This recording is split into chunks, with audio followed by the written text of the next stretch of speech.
Welcome to Everything Co-op, bringing you information on how cooperatives can help improve your quality of life.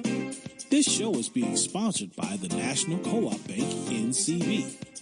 The NCB is dedicated to strengthening communities nationwide for the delivery of banking and financial services for the nation's cooperatives, their members, and other socially responsible organizations. For more information on the power of community ownership, visit ncb.coop. That's ncb.coop. Now stay tuned for your host, Vernon Oakes. Good morning, everybody. This is Vernon Oakes. Welcome to Everything Cooperative this Thursday morning. It's hot this morning and the sun is up in the D.C. area, and we're glad for it. This morning, we're going to be talking about planning and launching a cooperatively owned business or converting a privately held business to owned by the employees. And we have Miss Naomi Giszpenc on the line. Good morning, Naomi. Oh, sorry. Hi, Vernon. How are you? I'm great. How are you doing this morning? I thought we had lost you. I'm well. Good. No, I was just on mute, but here I am. All right.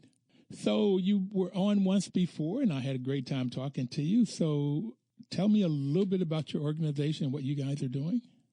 Sure. The Cooperative Development Institute is a nonprofit organization that has been around since 1994, helping over 130 cooperatively organized organizations get going. And we work in a lot of different sectors. We work with farmers and fishermen, forestry, consumer food co-ops, a lot of resident-owned co-ops, and worker co-ops. So we're really in several different fields. And we also work with artists who are getting together to put a cooperatively owned gallery or a worker-owned festival, planning, all sorts of things. So we really get a lot of different types of organizations that ask for our help. Great. I think this is a great time to talk about the definition of co-ops, at least the one I've developed on this program. Is a cooperative can be any business you can think of. There's basically four types. The first one is if it's owned by the employees, it's called a worker cooperative, and that's why any business could be owned by the employees. And secondly, if it is owned by the people that buys or use the services of the business, then it's called a consumer cooperative. And mostly we think of credit unions and housing co-ops. There's a consumer cooperative in Madison that's a clinic, a health clinic. It's owned by the patients, owned and controlled. So it's anytime a business, and there's REI that just put in a store here in the D.C. area, right here in D.C. particularly, that's owned by the people that buys outdoor equipment. Hiking and mountain climbing and so forth. So those are the two of them. And then you've got other two of them. And mostly farmers and artists are in these two. And that is if people come together to buy the products that they need in their business. It's called a purchasing cooperative. And when Naomi said that they were working with farmers and fishermen and forestry, perhaps those could be on that end of it.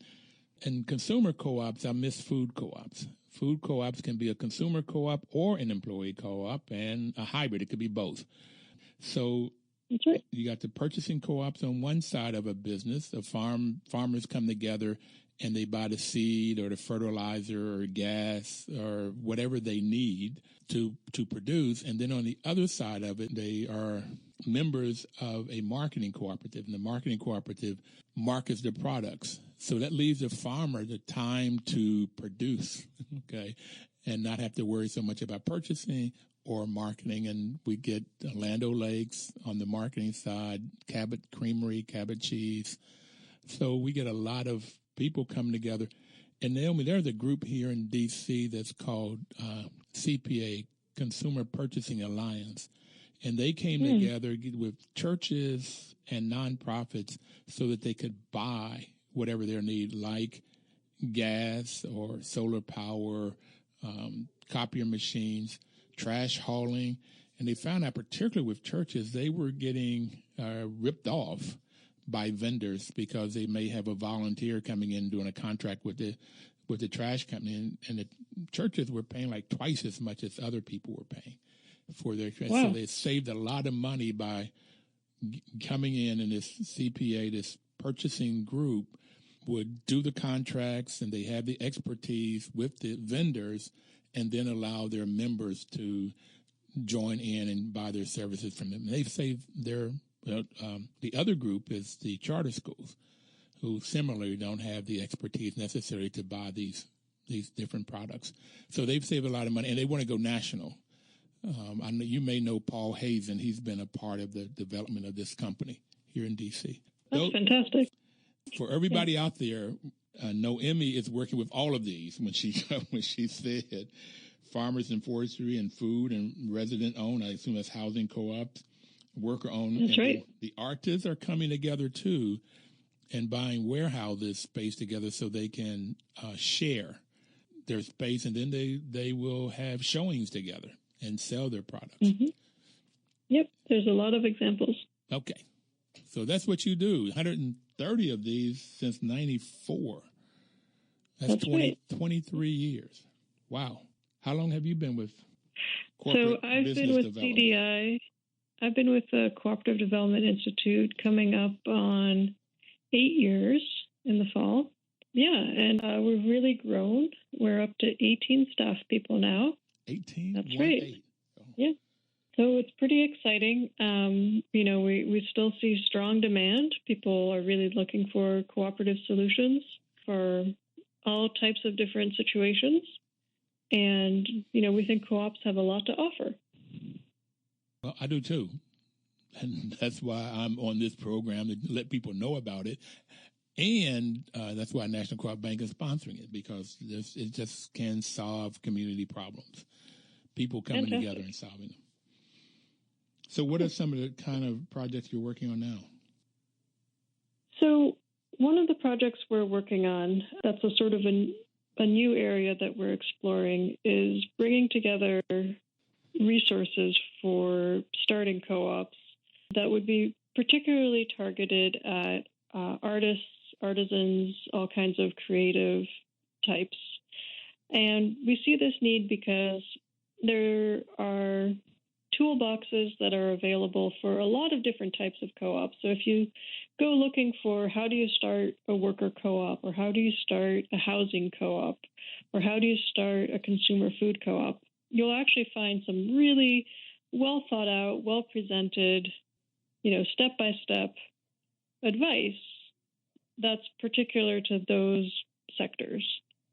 And there are associations. If you want to start a credit union, there's a national federation and all sorts of support associations. But artist co-ops are less well developed as their own sort of sector. And part of the reason is that artist co-ops are actually like every type of co-op. So that's true as well as for farmers. You were mentioning that farmers might get together, and on the one end, they might purchase things together like gas or seeds or fertilizer. On the other end, they might market together, create a branded product and find buyers for it. But you also, especially in very rural areas, you'll see farmer co-ops that will really do kind of everything. They'll run a gas station. They'll help their members buy a movie theater and run it cooperatively. So it's really sort of everything co-op, which goes really well with the name of your show. And I think similarly for artist co-ops, artist co-op, all it tells you is who's in it, but it doesn't tell you what it does. Because an artist co-op might be for purchasing materials. Maybe a bunch of painters get together and they get a better price on their paint. Or like you were saying, they share space. They have a warehouse space that they can use as studio space or gallery space. Or they market together. They have somebody who will, for a bunch of musicians, will book their gigs and make sure that everything is set up. So there's a lot of different ways that a co-op can be beneficial to artists, including things like what we could think of as a regular housing co-op or a consumer food co-op. They can be particularly geared for artists. In housing co-ops, for example, one of the issues that artists face is that they have very irregular income. So if there was a housing co-op that understood the way artists get their income and how it comes in big lumps, here and then not so much there, they could, make their decisions on whether somebody can come into the housing co-op based on, how regularly do they make their payments, not so much on, a regular paycheck, which they may or may not get. I like to point to the example that's very near DC, the Glut Food Co-op, GLUT. It's not a particularly artist food co-op, but there's a lot of artists who live in that neighborhood, and they benefit from having a food co-op that's set up where you can work at the food co-op and get a discount. So they're... Noemi, we've got to take our first break, and I want to come back and pick up where we're talking now, because I like the Glut Food Co-op. It's great food, great prices, and great people in there. But we've got to take our first break, so please don't touch that dial. We'll be right back.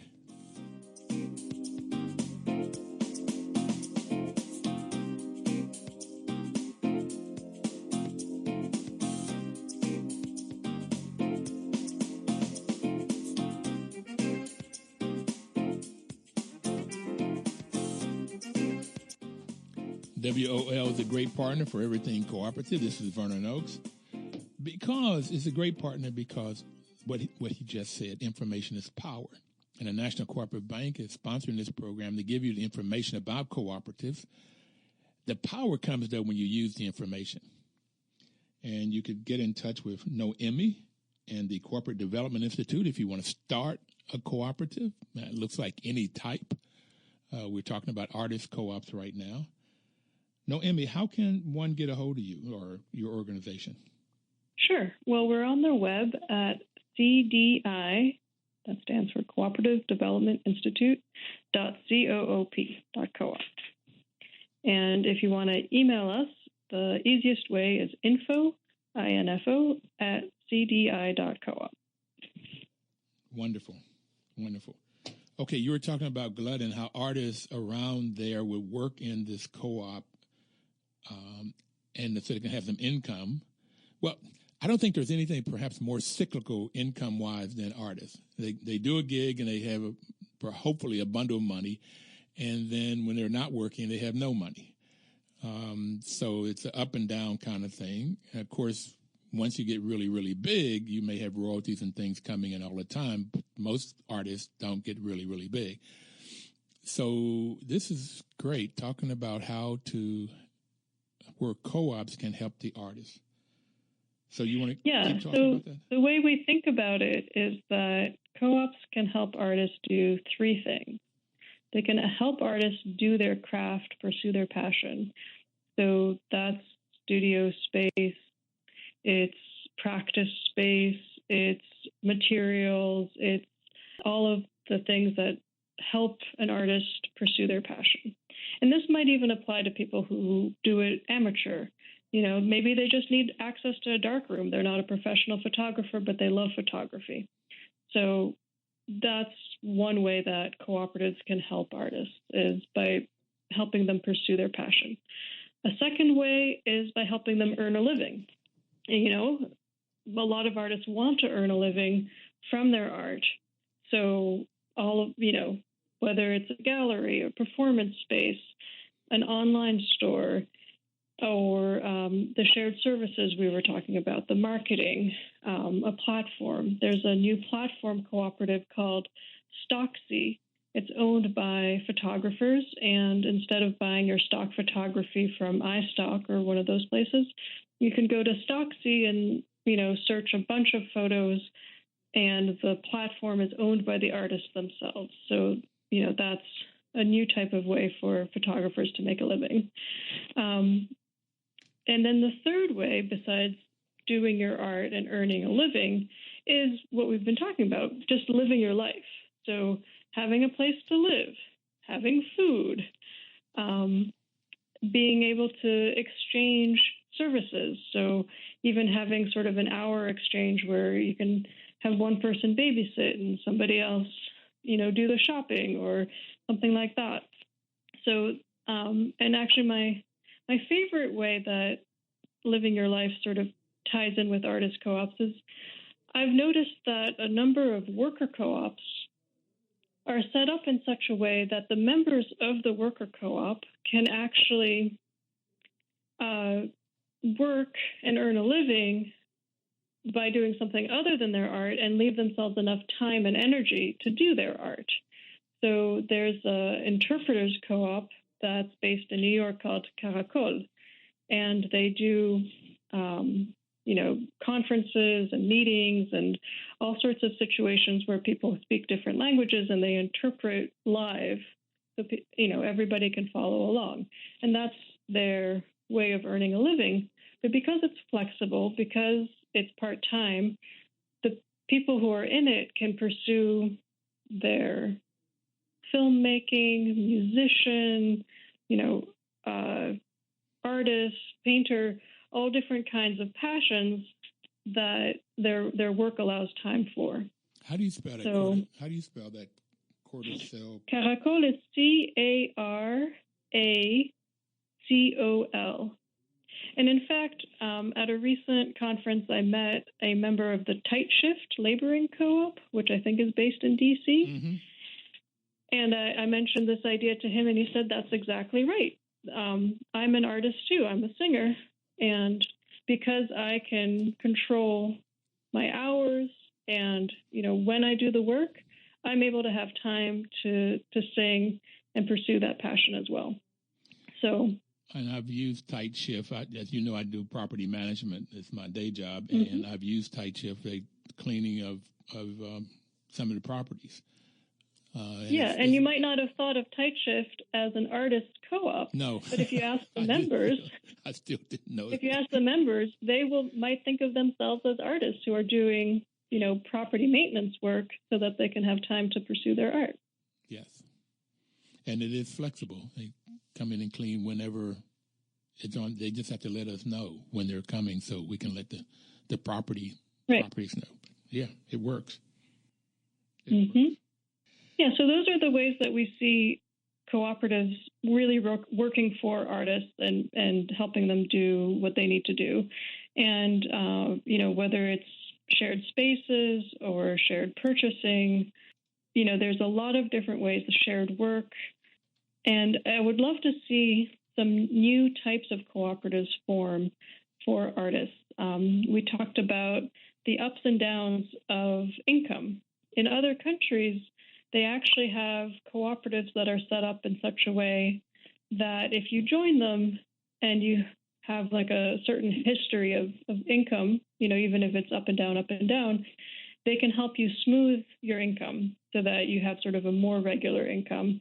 And, they'll take a percentage of what you have coming in, but they'll make sure that you have smooth income. That might be something interesting for some people if the up and down is really causing problems for them. Another thing that I've really been intrigued about is whether any insurance companies could help out with event insurance or workers' comp, because these types of insurance things, they're terribly boring. Most artists don't want to deal with them, but they can hang up an effort that you're trying to do, whether it's, do performances or, have concerts or whatever it is. Sometimes the insurance really gets in the way, like a venue won't let you do it unless you bring your own insurance. And one thing that I've actually been hoping we could try to help form is perhaps a network of providers who could, be the lawyers, the marketers, the accountants, the organizational development people who could help artists with their co-ops, because some artists are very well organized and don't mind doing bureaucratic stuff, and other artists are really allergic to all that kind of thing. Those are the only artists I've met are the ones that are allergic to doing the administrative kind of things. Exactly. And, they shouldn't suffer for that because we still love them. They still do great art. And why should they be ripped off or just, disorganized because they can't really pay any attention to that? I'd love to see a consortium get together and say, we are service providers. We love artists. We're not going to rip them off. We're going to form ourselves into a cooperative structure where the artists have influence and control. Maybe it would be an REI type thing. Who knows? And we would be at the service of the artists and providing all of their legal, marketing, accounting, organizational development needs. So this is a dream that I have that bit by bit we're starting to pull some people together. Amy, are you an artist? Is that where your dream Am I an artist? Came from? Yes. I'm not. I enjoy other people's art, but I'm really not musical. I can't really draw very well. Can't dance. Okay. But I believe that really go downhill. So you're a property developer. You know that one of the things that a property needs is attractiveness, and that comes from having a certain flavor, having a certain distinctive personality. And mostly that comes from the restaurants, the shops, but we export movies and music, tourism. There's a lot of cultural aspect to what is important economically as well. So for a lot of different reasons, I think we should be supporting the development and thriving of artists. I agree with in you. Our community. And we're going to take our second break. And I heard you talking about cooperation among cooperatives, and we're going to come back and talk about that and our principles. But we'll be right back.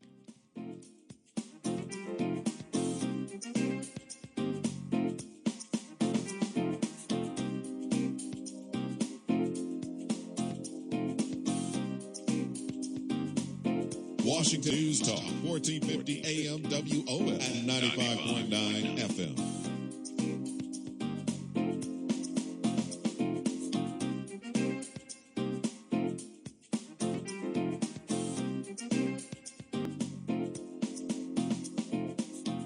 Welcome back, everybody. This is Vernon Oakes. The program is Everything Cooperative. We are working on and talking about all types of co-ops with Noemi. Noemi, how do you say your last name? It rhymes with fish and with fence. Giszpenc. Giszpenc. Thank you. Okay, so you have these rhymes, so you know that people have trouble with it. Thank you. Yeah. Okay. It's a tough one. So if you want to start a co-op, you could contact Noemi and people in her organization by going to their webpage, cdi.coop, or send them an email at info@cdi.coop. That's right. I've had people talking to me about starting, there's a group here wanting to start a food co-op. And I've helped them a little bit, but I think I'm going to direct them to you. They did go up to Wisconsin last year for a training on how to start a food co-op. So they're on their way, but we might need some more support. So that's great. There's actually so there's a couple places they could also go for more resources. There's the Food Co-op Initiative, which I think is at fci.coop. And there's an organization just like ours that serves Maryland and the D.C. area and Delaware, Pennsylvania, and New Jersey called Keystone Development Center. So they're at kdc.coop. Keystone Development Corporation.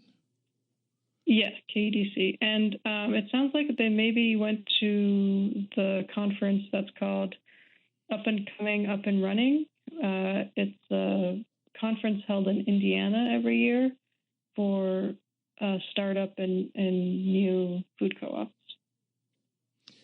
Well, the group is out of Indiana, but they took it up to Wisconsin or Minnesota last summer. Yeah, that's where the Food Co-op Initiative is headquartered, so maybe that's why they had it up in Minnesota. Okay. Mm-hmm.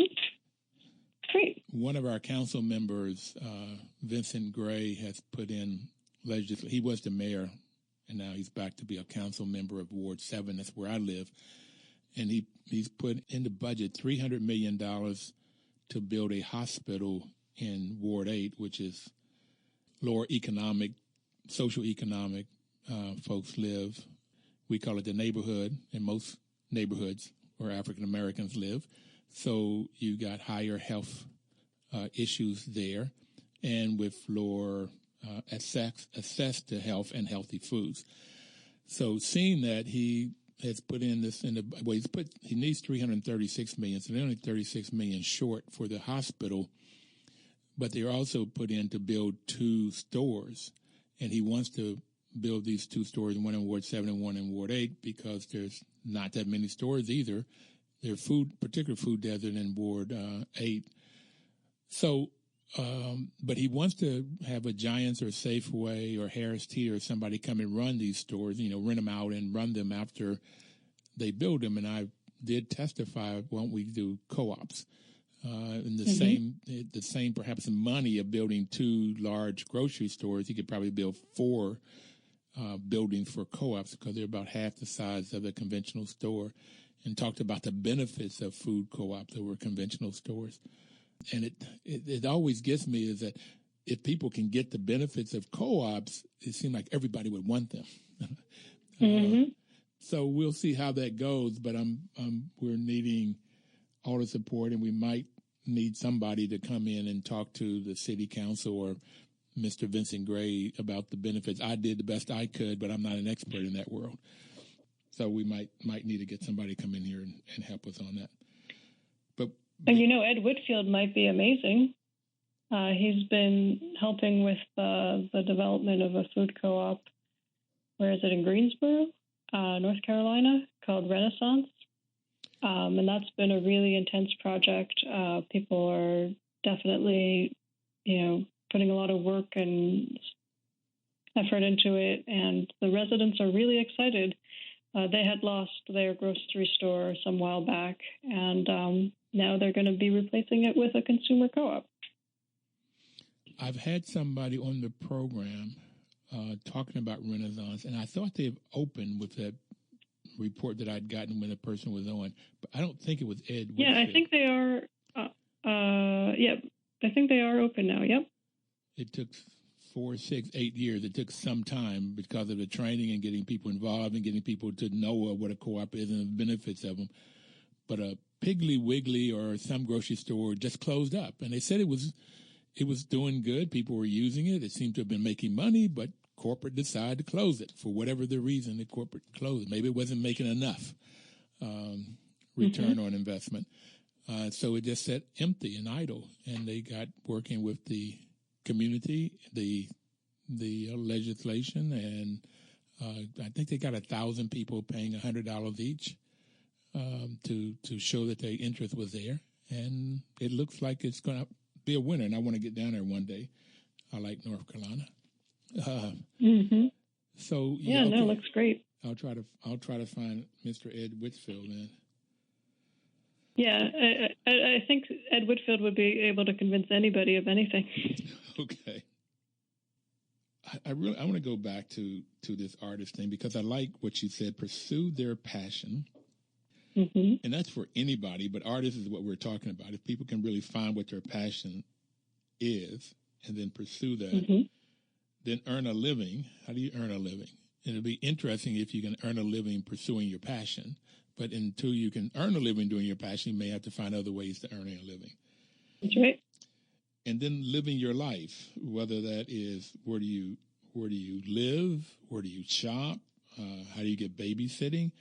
And I was also I haven't had anybody on the show that is not this babysitting, but daycare cooperative. There's 2 in the area that I know of, one in Greensbelt, Maryland, and one on Capitol Hill, and it's located in a public school. And I did visit it, and it was a parent. Well, there's a couple of parents there working, but one was a male, and it was interesting to watch him with all of the children.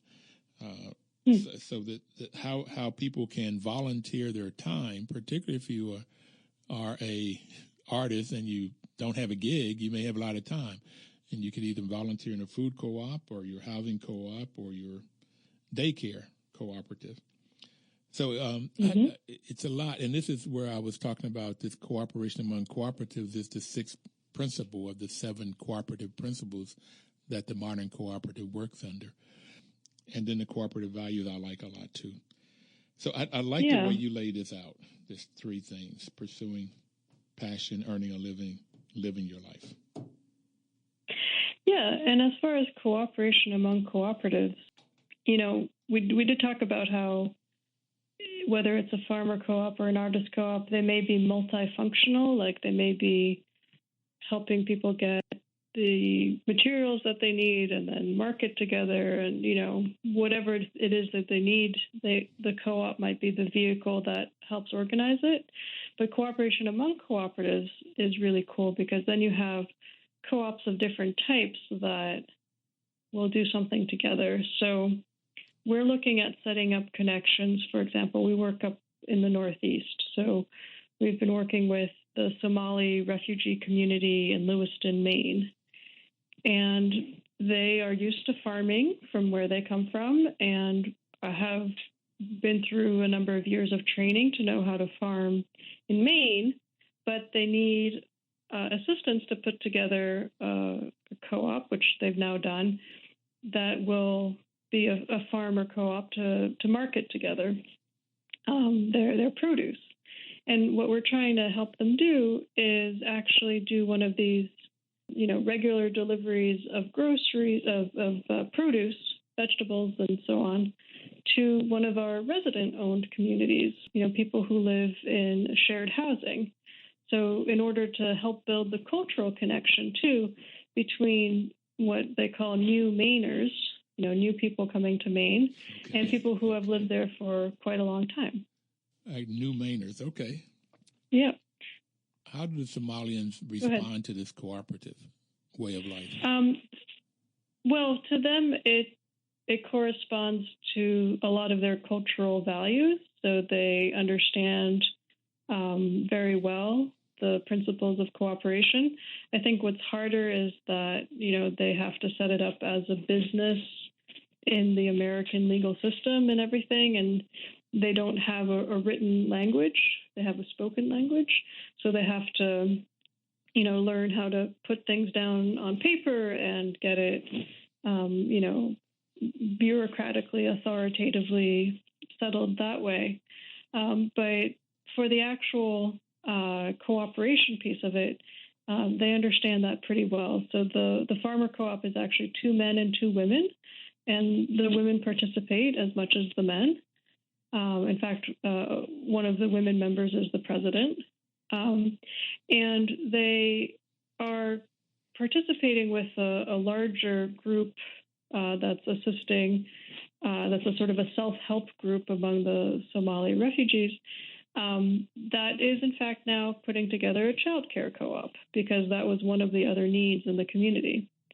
So, and they're going to be looking at setting up a grocery store in town that will sell the produce of the farmer co-op. So they're really starting to build that cooperative ecosystem in order to meet their needs.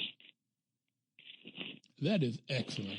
And I asked a question because what I have gotten on this program with Dr. Jessica Gordon-Nimhard, who wrote the book Collective Carriage, and other people that, particularly from NCBA CLUSA, that a lot of the African cultures, Latin cultures also, have this cooperative nature at the center of their culture. If you look at the Native Americans, if you look at the tribes, that people in the community, they had to work together, and everybody, had different things that they had to do in order for the community to survive, which is cooperative. And I really believe at the heart of human beings is this cooperative nature. even though we do espouse in the U.S. and Western that the individualist, the John Waynes of the world, although John Wayne didn't do anything by himself on any of those movies, nor did the Lone Ranger. But we espouse that, but we really, I believe, at the heart of our nature is this cooperative. What do you think about that? When I'm presenting about artist co-ops, I like to put down 3 different little sayings. One is, if you want something done right, do it yourself, which a lot of people feel like, I just got to get it done. Another thing is, we're stronger together. We can do more together than we can alone, which is sort of the basic cooperative thought. And the third thing is, if you want to go fast, go alone. Go ahead. If you want to go far, go together. Wow. And I think that's where you start to think about, oh, it's true. I could go faster on my own, but I couldn't get that far. So maybe I need to go a little bit slower, but I'm going to get farther if I work with other people. Well, we've got to take our third and final break. But when we come back, I talk about going as far piece. We'll come back and take this up again. We'll be right back. Okay.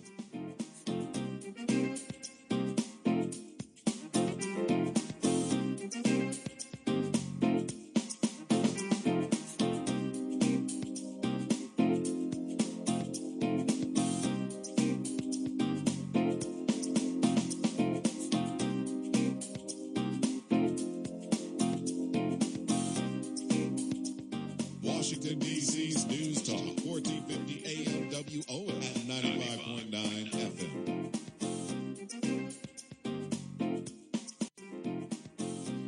Information is power. No, Emmy just said before we took break, if you want to do something right, do it yourself. If we are stronger together, and if you want to go fast, you go by yourself. If you want to go far, we do it together. And what that brought my attention to, Naomi, is the failure rate of businesses.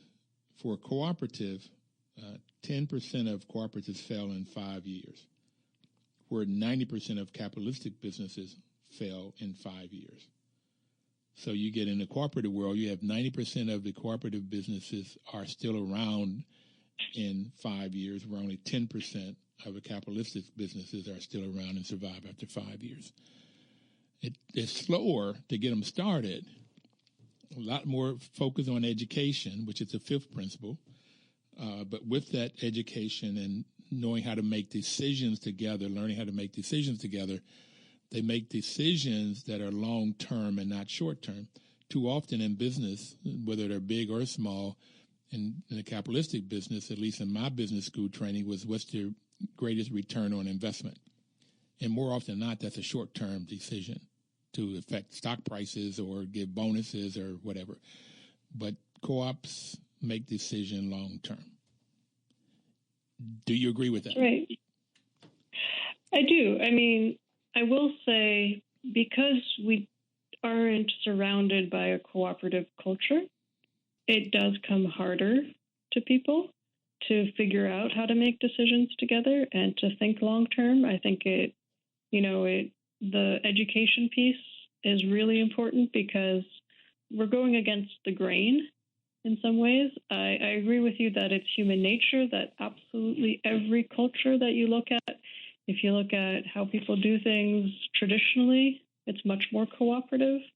But at the same time, we are influenced by a different sort of culture, and people think, oh, we have to do things this way or that way, or they simply have hierarchical habits where they might elect a president and then defer to the president all the time, as opposed to really trying to understand what goes into the decision and, what role they have in helping to influence the decision. So it is more work, but I agree with you that it absolutely leads to better results. You're talking about every part of our society is hierarchical, and hierarchical means you vote for a president, and then you have vice presidents, and you come on down to the worker, or in church it's the pastor, and you come on down to the members, board of trustees, and so forth. And in the home, at least in the Christian doctrine, it is the male that's the head of the household, and he makes the decision, come on down. That doesn't necessarily work in American culture, but that's a whole other thing. So it's all hierarchical to me. I mean, it's hard to go into any organization that I've been in, whether it's nonprofit or for-profit, and that's not that hierarchy. But learning how to, vote and get group decisions or consensus management, if not on everyday day-to-day decisions, at least on policy and major decisions, like how do you divvy out the surpluses or profit at the end of the year, that people if it's a worker cooperative, the workers get together and decide that, and not the president or the board of directors or the trustees or whatever it is. So, yeah, it's against the grain. That's why I think it takes so long. And Noemi, the first month that I had this program, which is a little over 3.5 years ago now, I was asking the question, why aren't there more co-ops? And one lady from Greenbelt, the Greenbelt Housing Cooperative, said it's hard work. And that was her answer. And my answer was that the capitalists do not want there to be co-ops. I've been told that's a cynical look of it, but I do. When you look at how hard it is to get laws passed, how HUD doesn't like co-ops, and they put all of their money in apartments. But if you go back and look at the history, the housing co-ops have outperformed the apartment buildings in every aspect.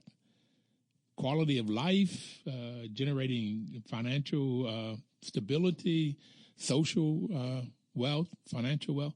The housing stock is better, less properties going under, less rents over the long term. I know we call it co-op fee or rents, but whatever is a lot less. I mean, up to 40% less over a 30-year time frame. 20-year, 30-year time frame. So I think with housing co-ops, it's very stark, actually, the difference that you'll see. I've heard it described a couple of different ways by people who work with housing co-ops. So one time I heard one of my colleagues describing a housing co-op to some people who were considering it, and he said, "Okay, well, when you're paying your rent now, your rent goes to pay for, the mortgage on the building and the upkeep and, electricity, all the utilities and any services like plowing or whatever, and some profit for the owner, so it's like all the different things plus profit. And if you had your own housing co-op, well, you'd still have to pay all the other things, the mortgage on the property and the services and the utilities, but you wouldn't have to pay the profit. So already you're better off. But it's even more stark than that. I heard another co-op developer who helped form a housing co-op up in Lewiston, Maine, and he said the problem that they were having there is that property owners were actually taking their profit, in some sense, out of the health and wellness of the residents by not doing the upkeep, not maintaining the properties in good order.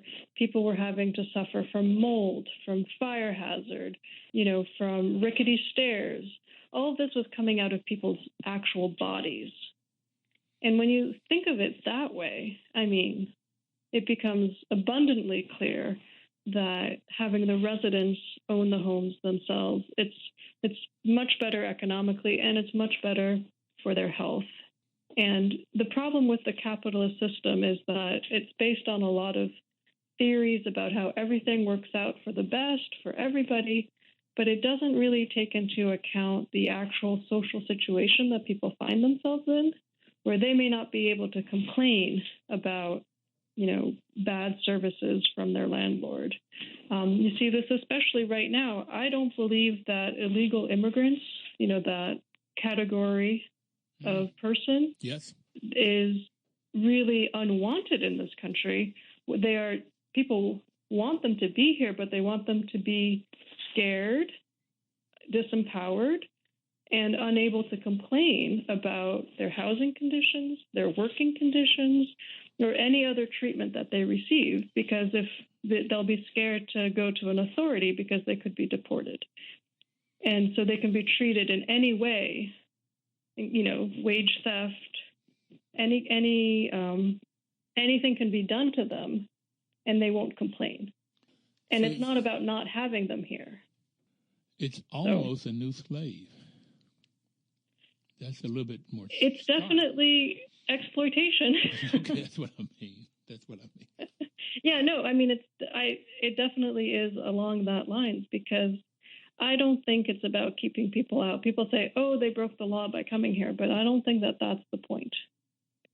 But it's a completely different mindset. I mean, I understand there's a lot of people who are capitalists who really think that, businesses provide services and the profit motive, motivates people to provide those services. And all that is true to a certain extent. But unfortunately, when you introduce the profit motive and you elevate that to the most important aspect of an enterprise as opposed to actually providing the services, then people start to cut corners and find shortcuts and go straight for the profit, cutting through the actual benefit to people. And that's where I think cooperatives have a much better setup, because they are set up in order to provide services to the members. And profit is something that they do generate. It's a byproduct as opposed to the main event. Exactly. On your it's webpage, like oxygen for an organism. Okay. On your webpage, you have something called cultivate.coop. Mm-hmm. What is that? So cultivate.coop is a site where all different types of people and organizations can put resources to learn about co-ops. You can learn how to start a co-op. You can learn how different things work in a co-op. So it's a starting place. And if you have resources to share, it's actually a wiki, so it works a little bit like Wikipedia, and you can add your own resources. We only have another minute to go. I see you do have something called Ask Co-op Kathy, where if you have questions, you could go on to your webpage and ask. Right. Okay. I like your webpage, by the way. CDI.coop. Thank you very much. CDI.coop to get information about, and I'll be telling people as people call in about information. You have 1 minute to tell people whatever you would like to tell in your last minute here. What would you like to leave people with? I just want to leave people with the thought that even though co-ops are hard work, like one of your first guests said, it's worth it. You have to keep that in mind. If you want to go far, you have to go together. And in order to go together, it's going to take some work. But there is a lot more help and resources out there than there's ever been. So give it a try. Give it a try. Thank you very much, Naomi. It's an absolute pleasure. Everybody have a great week and live cooperatively.